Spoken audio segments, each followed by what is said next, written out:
There we go. Oopsie. I just thought a smile would be good for what we're about to do.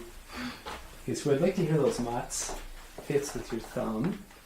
Just remember, when you do this, your thumb's balanced across the A and D string, but you pour your arm weight into the fingers, and so you can keep the arch underneath here, right? Without the fingers, then this will collapse.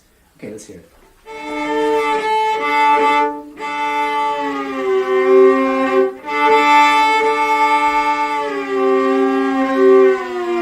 So let's start, Olivia. When you come back, try and keep your thumb perpendicular to the string. You're a little like this. Yeah, so it may mean to do that. Often the adjustment's up in here. There we go. You see that helps. There we go.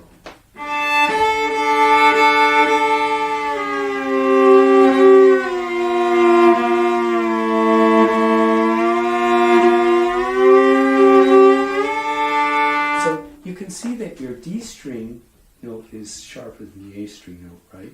Yeah, so what can you do to counter that? Move. Yeah, exactly. That's it.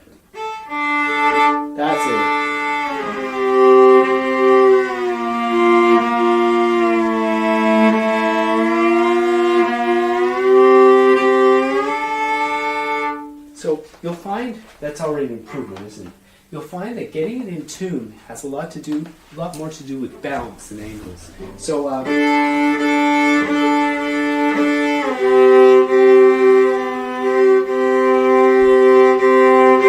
if I bounce just into the D string, then the A's flat. If I bounce just into the A string,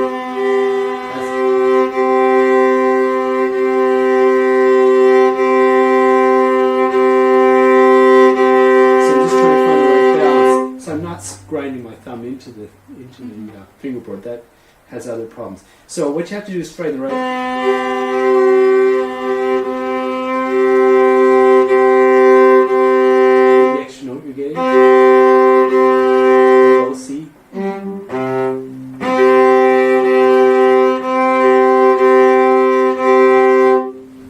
Try with the C and the G. Really? Yeah, okay, start on the harmonics then.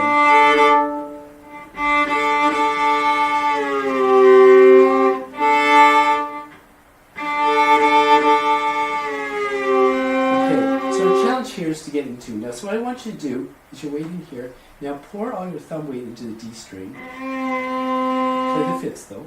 Now pour it all into the A string. Pretend with your thumb, not the bow, right? Now pour it all into the D string.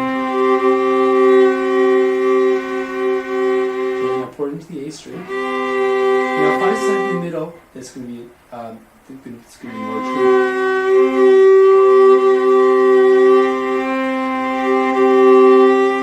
There you go. You got it. You had it there. Keep at it.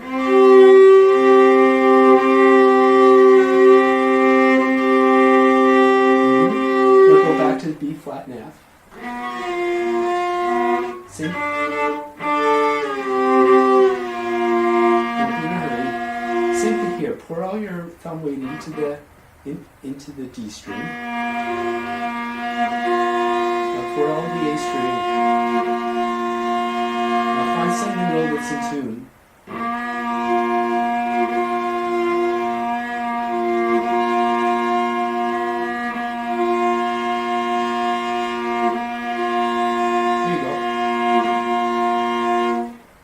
Interesting, isn't it? Is it different from what you thought it would be? Well, it's like it feels different. I don't know, just the you have to be, you have to be flexible there. Because if it's like this or like this, then you have to really distort to get it in tune. Rather, so if I can show you this again, because this is really cool when you get it. It means octaves have suddenly become a lot less of a problem. So it means that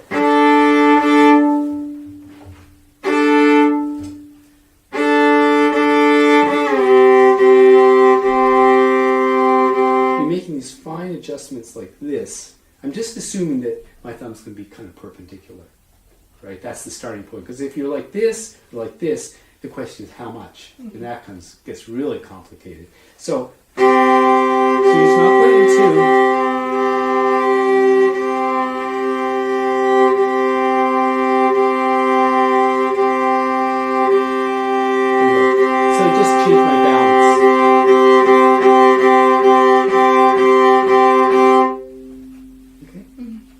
Does that give you something to work with there?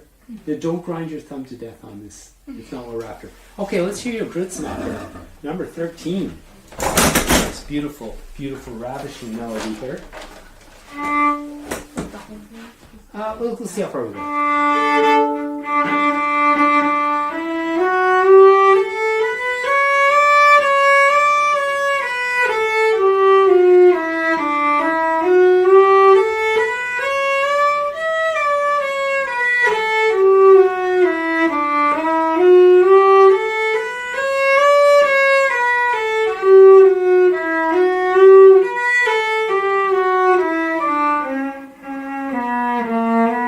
So it's going to be a whole step. So over here, Olivia, between the B and the A is a whole step, right? Which you mean? Pretty good up to there.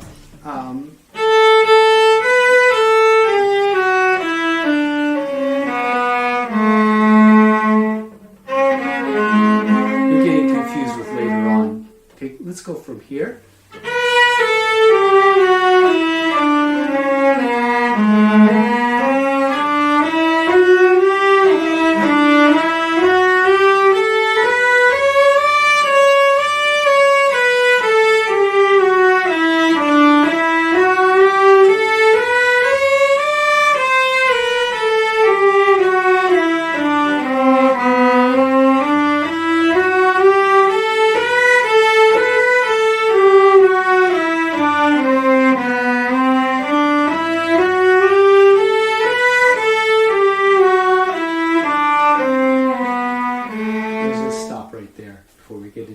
Stuff. Okay, so now what I want you to do is go from here. Now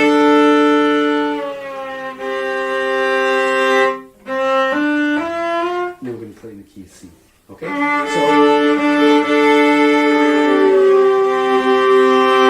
back to the beginning.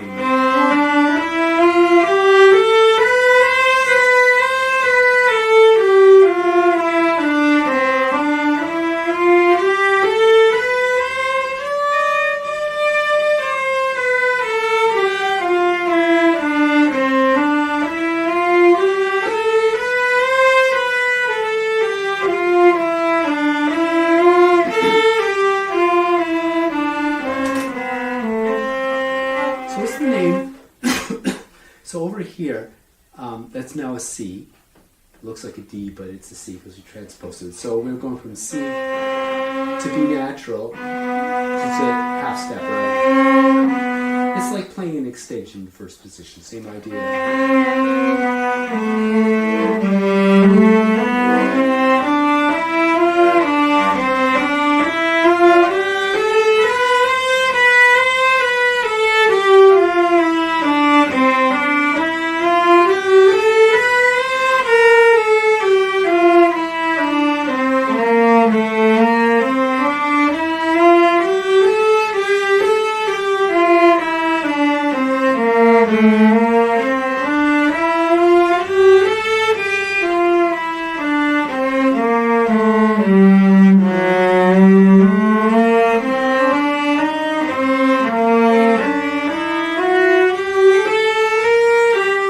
So see if you can get through all this in the key of C. And if your thumb starts to really hurt, stop. Okay, let's pull out your Haydn C book. Yeah, I'd like to do this over here. When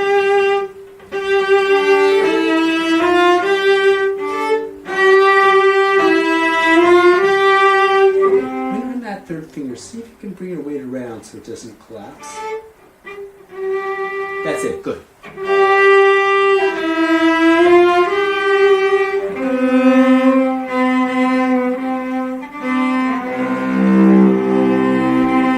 do it again.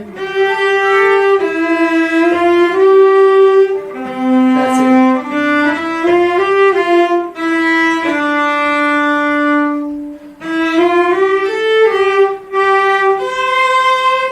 Good. See if I'm like this, it collapses. So you have to bring it. That's it.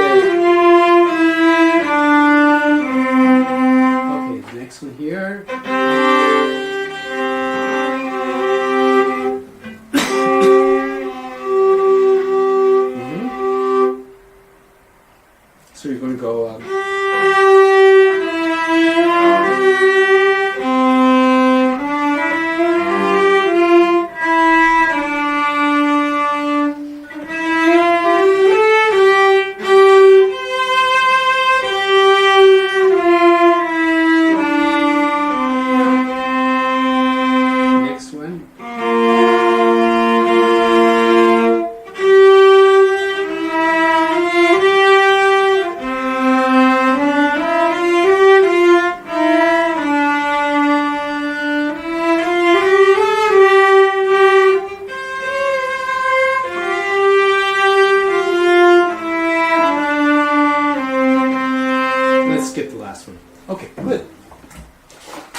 it by any chance? You got the Jean Dron recording, right? Mm-hmm. Okay, good. You been listening to that?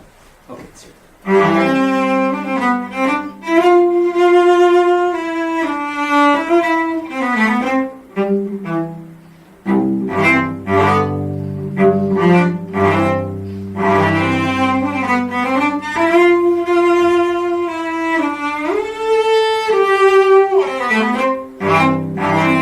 The rhythm there is so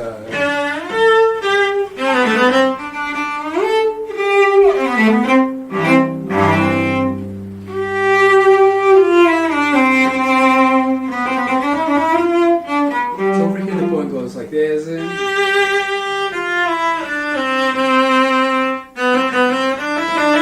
So these notes are like 16th notes of rhythm, right? So the bow rhythm is here. Here you go.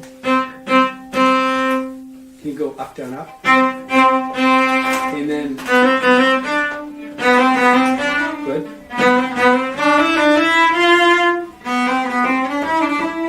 So.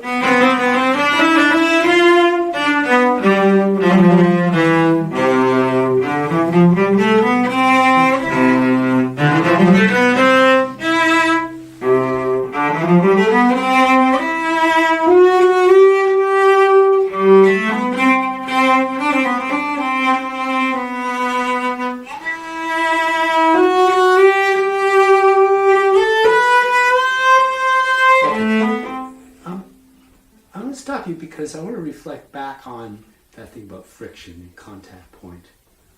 This is a concerto. Mm-hmm. It makes it something, a different type of animal. You can't play wispy and over the bridge in this music. Mm-hmm.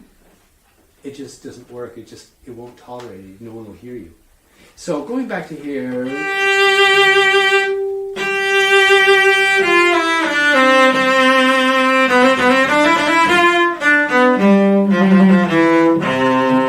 I know it says piano, but for now, I would rather you play the whole thing forte, and then we'll decide what we can get away with.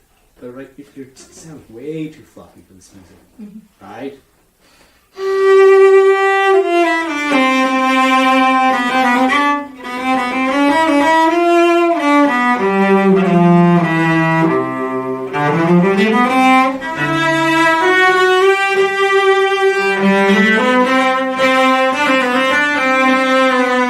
It's still big sound.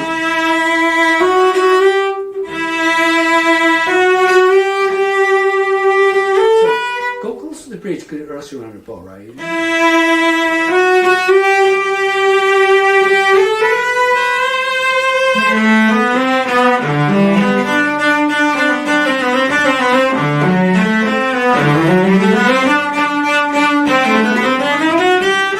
The fingering. I find that the secret of this spot is to know whether you're shifting, which finger goes with down bow, which goes with up bow. So if I'm going up bow, up bow, up bow, up bow, say it out loud. So up bow, up bow, up bow, up bow. That's it. Up bow, up bow.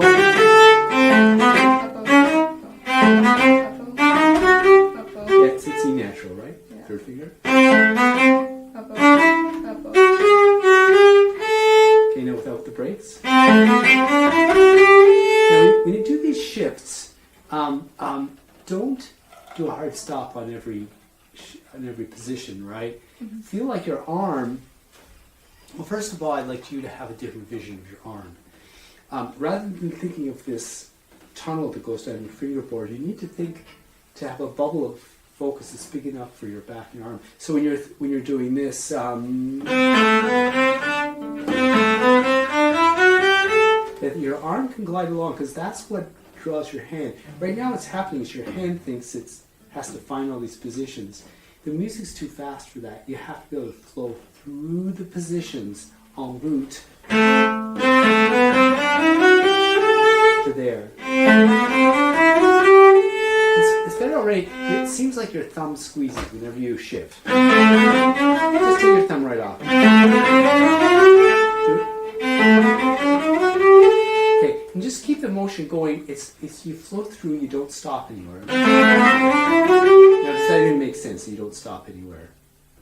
Rather than this, I'm going to show you. Watch me. Instead of stopping your position, there's no time to do that. Sorry. That's it. Go on.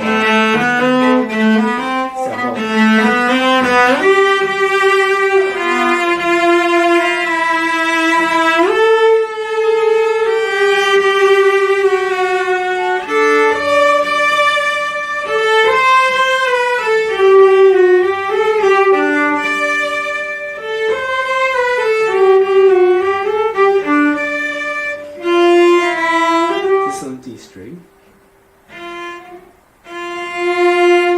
It's on the A string over here.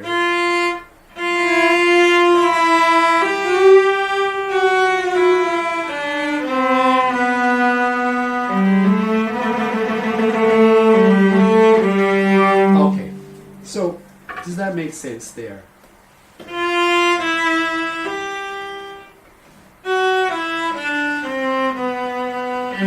You could do it here. This is kind of a stuffy sound there. Mm-hmm. The tone's better here. Okay, so classical style, what does that mean to you? This is classical music, right? Yeah. Classical era. Can you name any other composers from the classical era? Not that I know that they're from the classical era? No. Do you think your dad knows? Probably. Who do you want to know? Is this, what piece is this one? This is Haydn. It's a Haydn, okay. Well, couldn't think of Vivaldi, I can think He's of... Baroque. Baroque, okay. Classical. I don't know. Oh, yeah. This would be, classical would be early 18th century, right? Late 19th century. Or sorry, late 18th century, early 19th. Okay, fair enough. Mostly late 18th though. You ever heard a piece called The Magic Flute? You ever heard of a composer named Mozart? Yes. Have you played any music by Mozart? Yeah. Other than the Maytime? No. Wait, maybe, possibly. Okay, so what I'm angling at here, you do need to do some serious listening. Okay, this era of music is it's basically operatic. So whereas Bach was about counterpoint, fugues and canons and that sort of thing, this is more like melody and accompaniment. But it's a very special sort of thing, which is really cool. And it's that the operatic idea means the music is dramatic. But it also means when you're playing, you're always playing in character. In the character of someone in an opera, for instance. And there are all kinds of stock characters, you can even make them up. So, for instance, when you start this, what kind of character is this?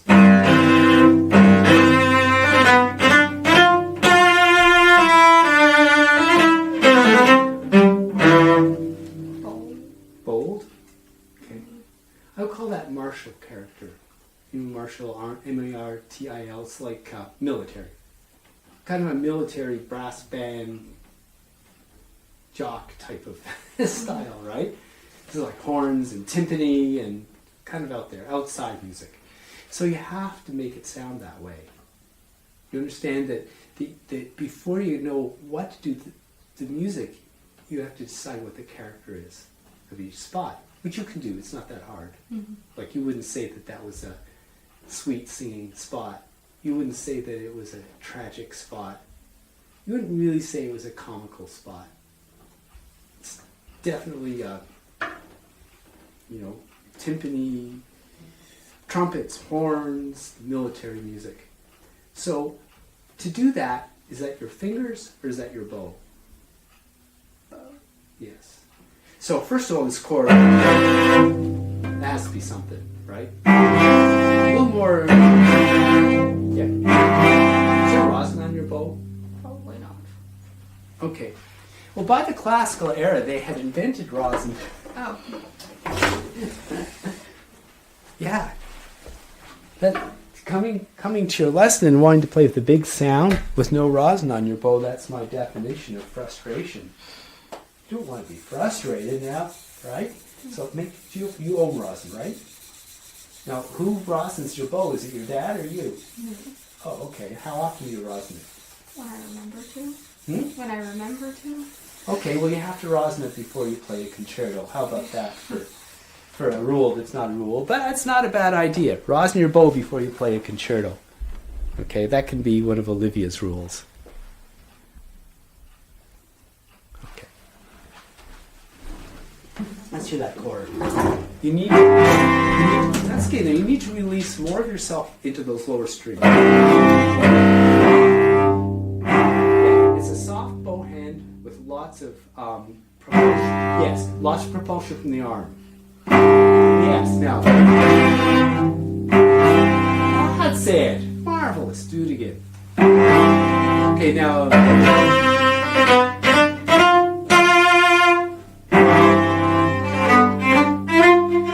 You know, the style's not bad except you're playing over the fingerboard. Okay, and that's doesn't have the. It's like the difference between mashed potatoes and a jalapeno. Okay? I want jalapeno. I want this just to burn your, if this was a flavor, I want to burn your tongue. Right? That's it. So that it's not going to work up there. You have to get it down here. That's it. That's good enough. Now, with the 30 seconds, don't worry too much about them being like metronomically exactly. What I want you to do is to play them as late and snappy as you can. So here,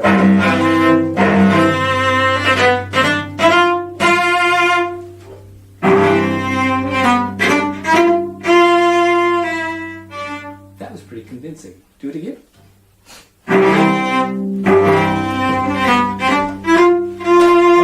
Okay. Now, you're not even the same player now.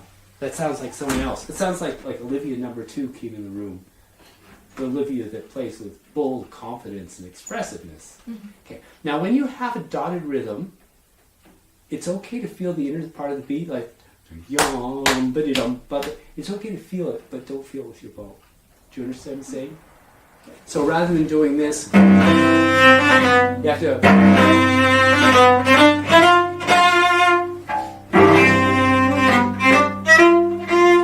Interesting thing about the bow is that the worst place to articulate is in the middle of the bow.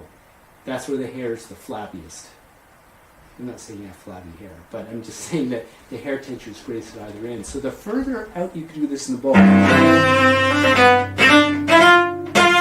the more bite you can get.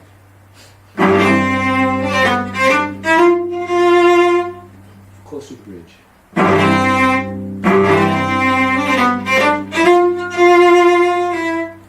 Really close. Can you get a little bit more bite with your index finger? That's it. Here, that's it. When you do the chord, your bow goes. You have to. I know it's uncomfortable. I know that you stand a good. You know, I'm asking you to risk something. I'm asking you to risk scratching. Because that's what you're afraid of, isn't it? Really? And if you scratch here, that's a good scratch. Okay, but I don't think you're going to do that.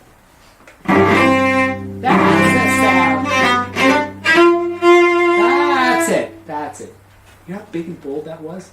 That wasn't scratchy at all. Okay, now as you do these dotted rhythms, you can zigzag your way back to the frog.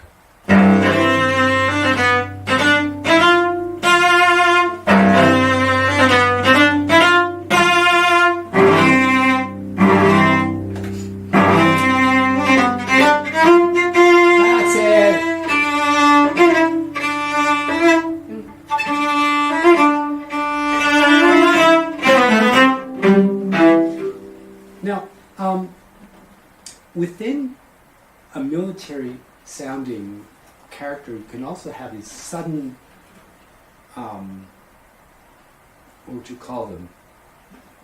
Imports of singing.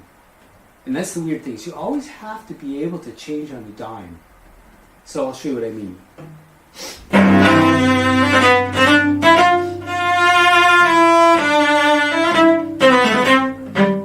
See the way in the beginning I was really military. In the middle, and that makes it really attractive if you can do that. See, it's a lot. It's an imagination, right? Mm-hmm. You think it's in the cello player, but really it's in your letting go to be creative, because it's in there, right? You just need to kind of let it come through.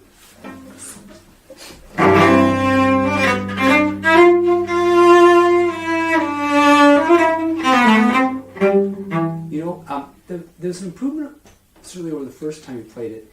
The sound went because you're both flipped up over the fingerboard.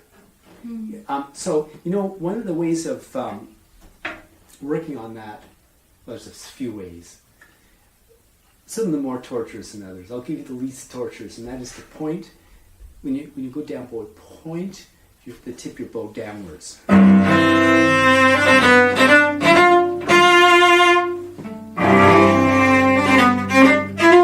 That's the stuff. That's it. Do that again. That was wonderful.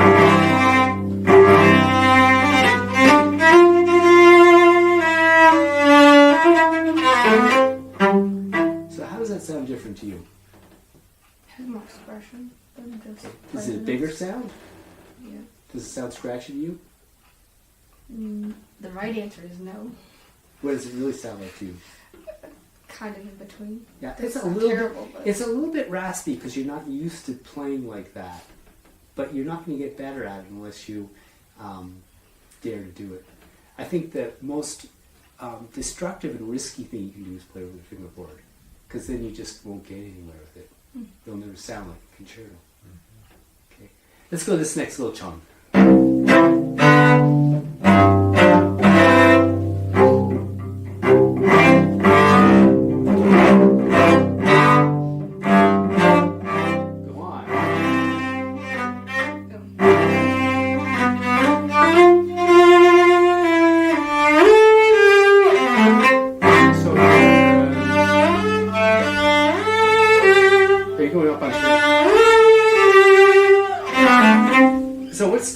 You've got this. So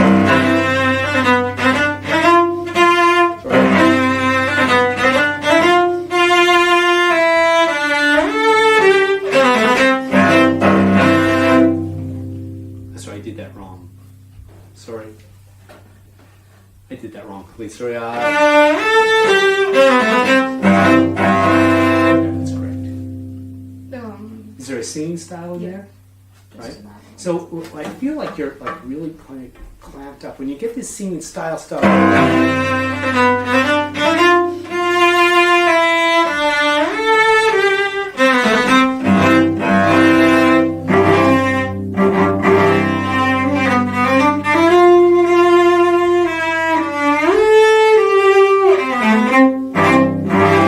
That's your best one. Now we're just an eighth note there, right?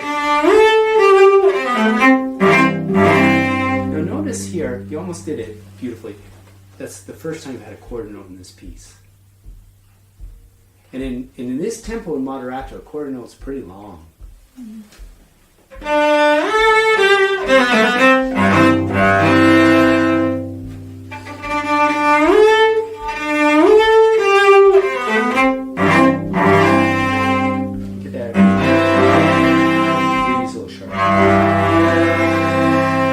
So here, what's the style?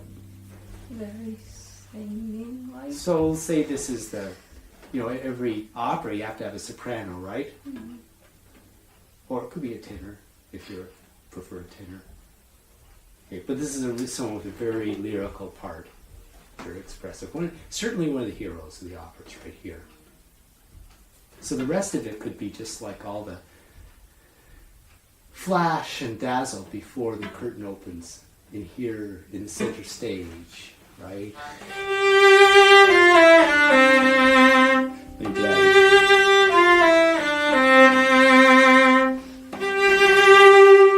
no, a really suddenly, yes.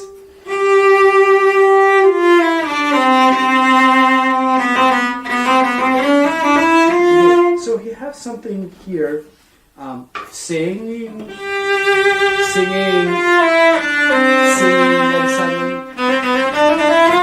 suddenly we have something that dances a little bit. That's another stock character, is dancing, right?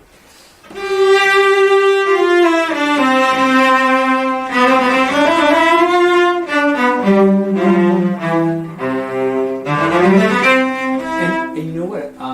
Virtuosity is a stock character too. Just kind of showing off a bunch of fast notes. Well, it's not just fast notes. So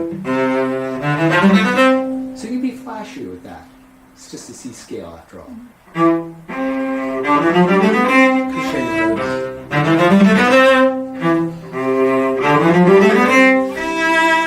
Yeah, did you know you could do that? It was very convincing. Go from here.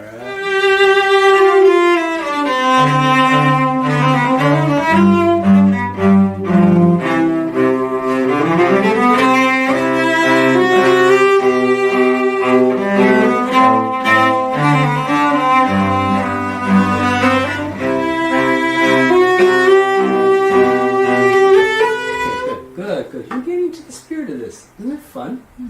This opening is like about the most optimistic up feelings in any cello concerto. It's really up. Now, when you have this here, you have to say bow. Right? You can't go. So what do you know about saving bow? Is that going to be over the fingerboard or close to the bridge? Close to the bridge. Close to the bridge. With your best vibrato. That's it. Let's try it again.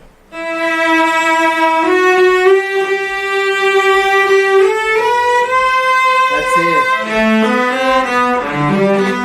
What would be a good character here?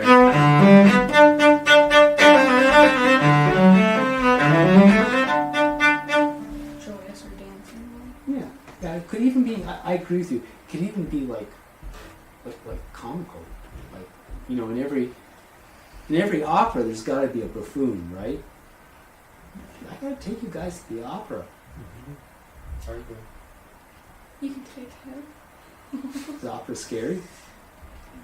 Yes.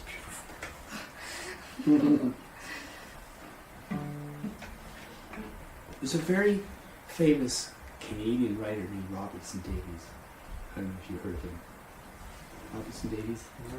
He's, Oh, Robinson Davies, yes. yeah, like he's like the dean of Canadian writers. Yes, he is. And he was an absolute opera fan. He said it was because of all the art forms, this is the one that truly showed human archetypes. He was very interested in Jungian analysis and all that stuff. Archetypes. This was about your archetype. Mm-hmm. Yeah, all these archetypes. So this is kind of the buffoon here, I think. He's kind of laughing here.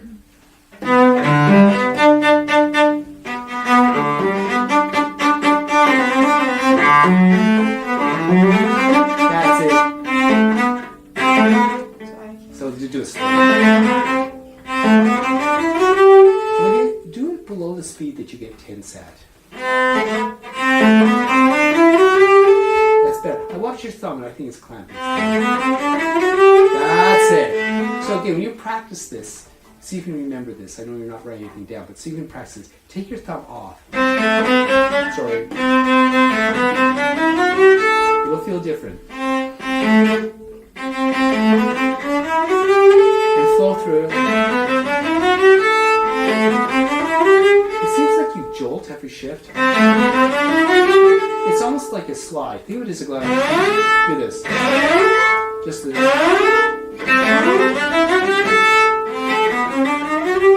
It's kind of the feeling of it. There you go. That was beautiful. Do it again. Okay. Now, if you go faster, it means you use smaller bows, and that you have to use even less tension. So,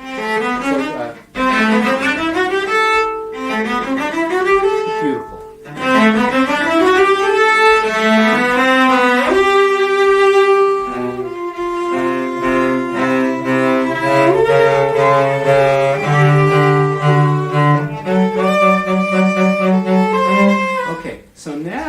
this? What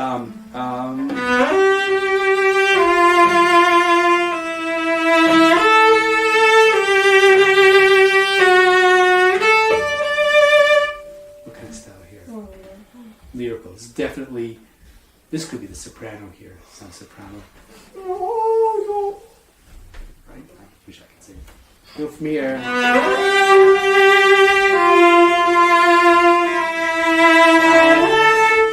Know what she thinks she's singing about here? Make something up. death? Dad? No. I was just thinking.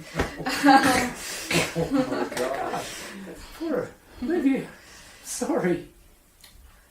She's thinking about something. She's thinking about the love of her life. Oh, I like that.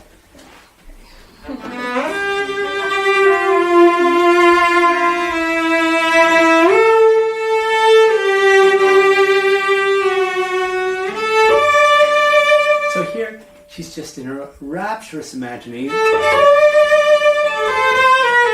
See, the thing is that you have to get out of this humdrum way of thinking to play this music. Mm-hmm. Right? It's a little like what your adjudicator was saying.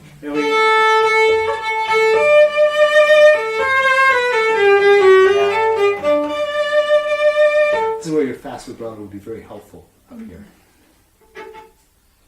Oh, there's.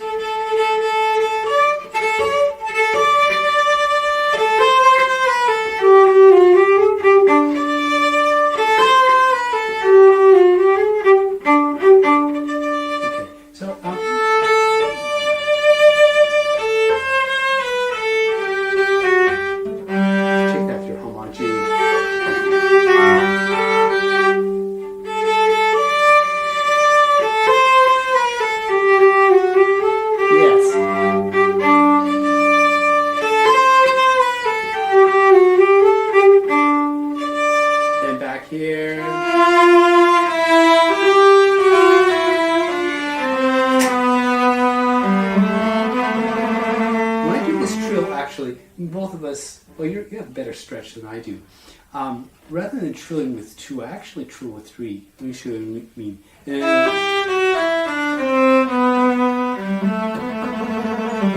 It just means I don't have to stretch too far. And I play a 1 and 2. And by the way, here, so this is going to be a 4 here, and then third finger here. Mm-hmm. Okay? Let's go back to this spot.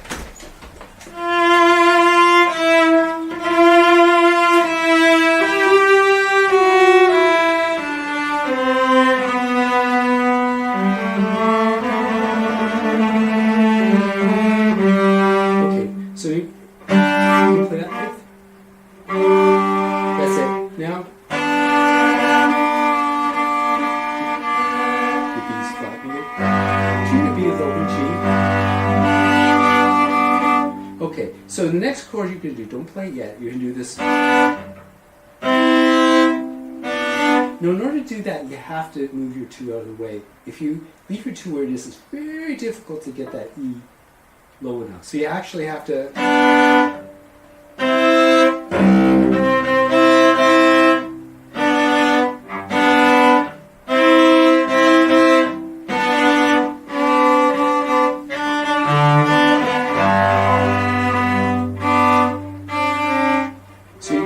So it goes from here. Stop. 3 and 1. Now put your 2 back. Same thing. Pick up 2. Yeah.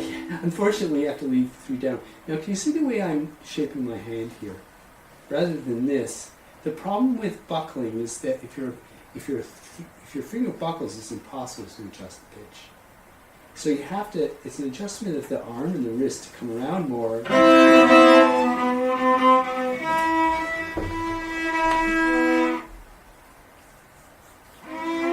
Balance, Olivia, balance.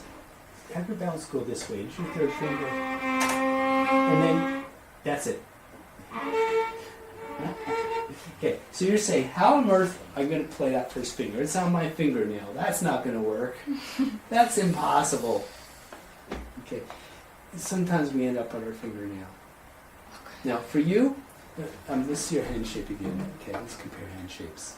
And you see where your first finger is proportionally longer than my first finger, right? See, my first finger is kind of stubby compared to yours. So it means that it's going to be a little bit tougher for you to balance this. But you can do it. I know you can. So we've got this. So can you see I'm actually on my fingernail, even me with my stubby finger? Can you see it? Can you see it? Yeah. Yeah. If I go like this, of course it's going to pull everything out of tune. So the good news, Olivia, is that it's all very temporary. It's a very momentary moment of discomfort. So balance here. Let's do this in order. You have to balance into your third finger. The balance has to be here, and in the emanate backwards, yes. Okay? That's it, you got it. Now let's hear it.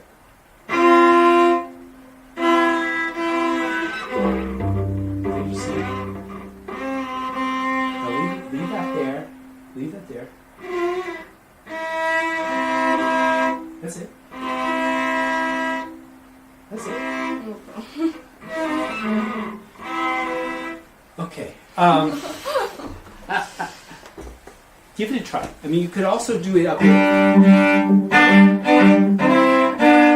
But it doesn't sound nearly as brilliant as... over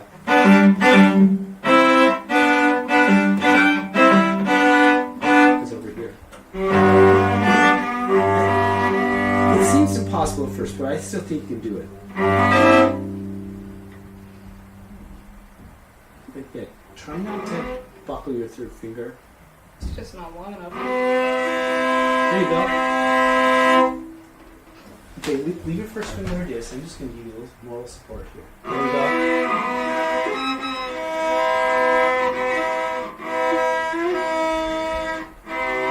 There you go.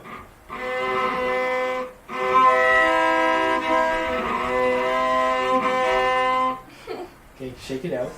Okay, don't spend very long trying to do that. Okay, just in short little bursts. Okay. Mm-hmm.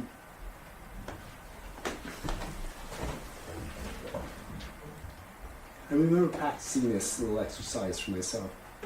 You do this. You just do this. Okay. Now what I want you to do is open and close that third finger. Can you do it without buckling it though? Just pay close attention to what you're doing. I know it's a really flexible joint. That's it. Okay. Now leave your three where it is and then take your first finger back like this. Yeah, look how far back your first finger actually goes. It's really remarkable. That's where you have it over me, your first finger stretch, yeah. Look, I mean, see how huge that stretch is? Yeah. It's huge. Yeah, I can't stretch that far. So, you know, our hand's really different. So, since I'm not used to having your hand, you're not used to having my hand, you also have to, if you could be a little bit, spend some time, be creative, and see if you can find a way of making that work. Right? Yours might be like this. You try it because you're pulling it back like this. If I get rid of my thumb, it wouldn't really work. Try lifting your thumb up.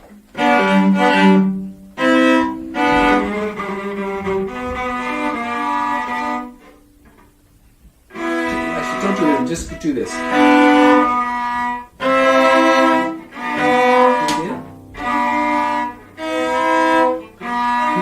Can you leave your thumb above the strings though, like...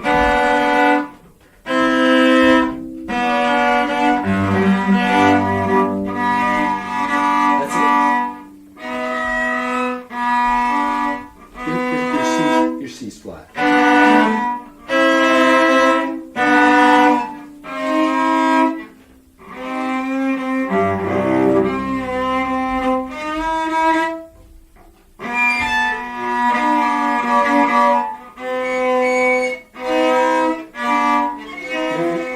Can you lift your thumb? Can you lift it straight up? That's it. The reason I'm saying this is because you have to get your thumb back down again. If you do this,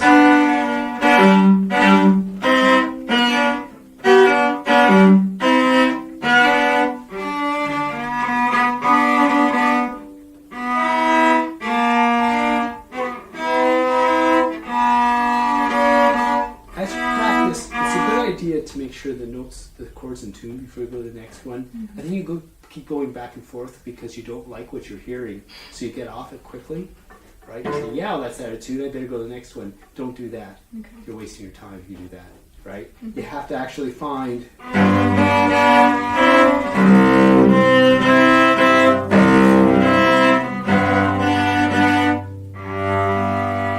That's it.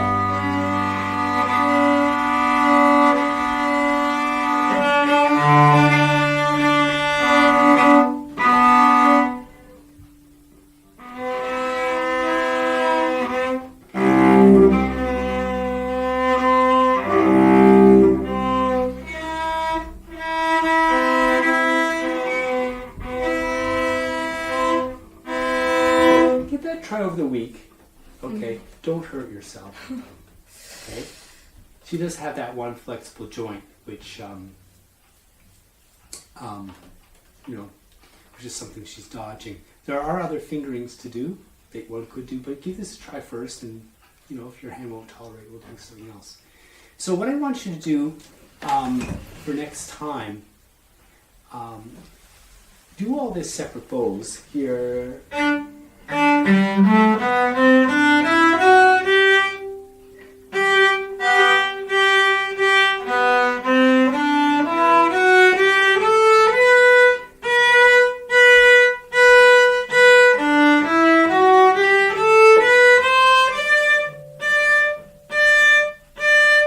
Do you remember that page with all the Roman numeral hand shapes on it?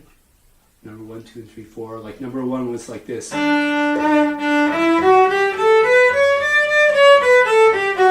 remember this?